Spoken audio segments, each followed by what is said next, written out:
When I write, I write about myself, and she gets a depression, and this is more or less a description of my own depression. So so, but somehow I see myself in both of the sisters, and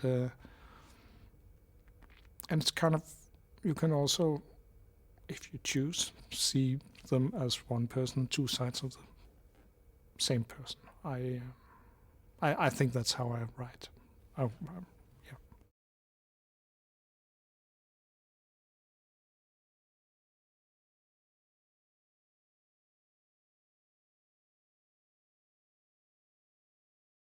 To some degree, it is quite refreshing to make a film about about bad things. Right? It's not that you go around feeling bad all the time while you do it. Actually, the opposite. You kind of gain something from having had a bad time, and you kind of analyze it a little bit by working with it. And no, it's I would say that the mood was the shooting was fine and very extremely nice people to be with, and good actors. So we had a good time shooting it. No, no, I don't have a.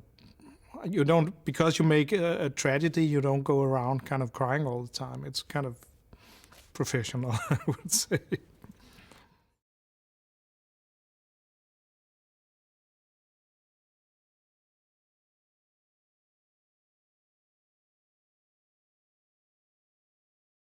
Claire is representing the sane, normal human being who has, compared to Justine, something to lose.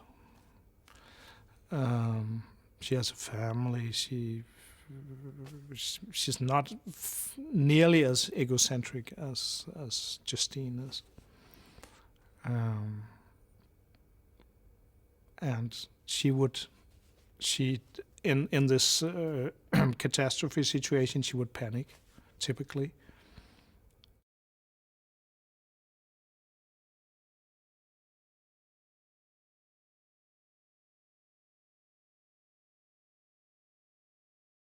We have this overture where we kind of where we play a little bit with the disaster cliches, picture-wise and stuff. And then when the real disaster comes, there's almost none of all that.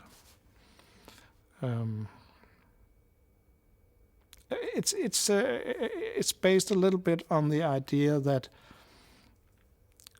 there are this type of film where you know what's going to happen.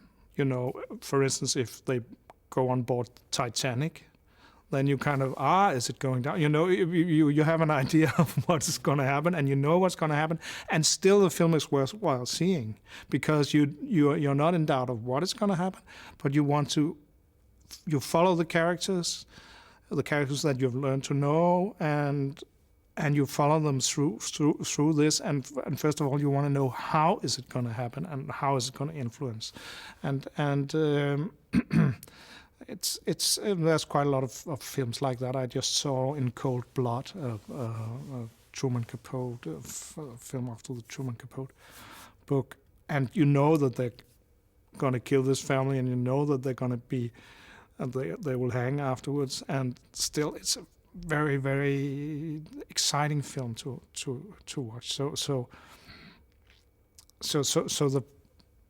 the normal thing the thing you would say normally was that you should be really, you shouldn't say what is going to happen.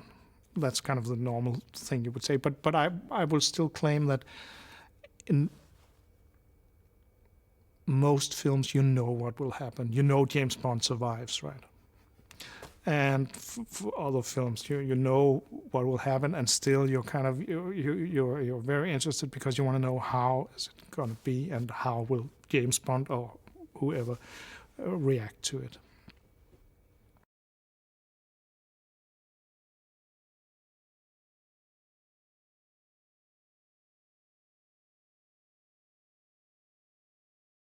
very early on in the project, I chose the music from Wagner, which is the prelude to Tristan and Isolde.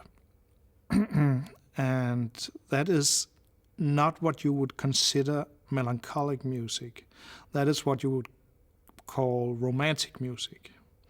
And I would say that has kind of somehow turned the whole thing into a very romantic film also in the images and stuff. It is highly romantic.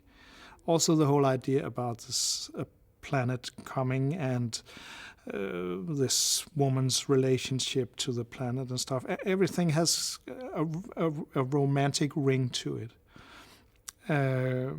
So I have probably tried to make a romantic film, and I'm just a little worried that I succeeded too well when we're talking about that. It should maybe have a bit more kind of, I don't know, some more roughness to it, but that was not this film. It's kind of,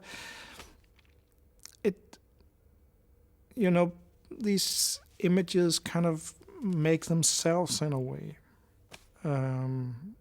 It's not completely logical that a film about the end of the world should be a romantic film, but it kind of had its own life, and I would say that the film, or anyway, looks like a romantic film.